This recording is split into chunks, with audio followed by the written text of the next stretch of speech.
စီပါရွေရေကာကြီးခါခွေရေလက်ရည်ကလေးကဝိုင်းလို့ညီပန်းကလေးလို့သည်မနှင်းစီပအိုးလေးပန်းကလေးလို့မွေ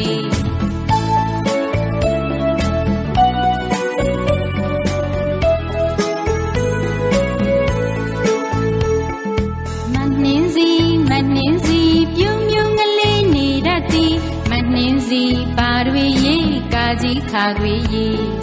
လက်ရည်ကလေးကဝိုင်းလို့ညီပန်းကလေးလို့သည်မနှင်းစီပအိုးလေး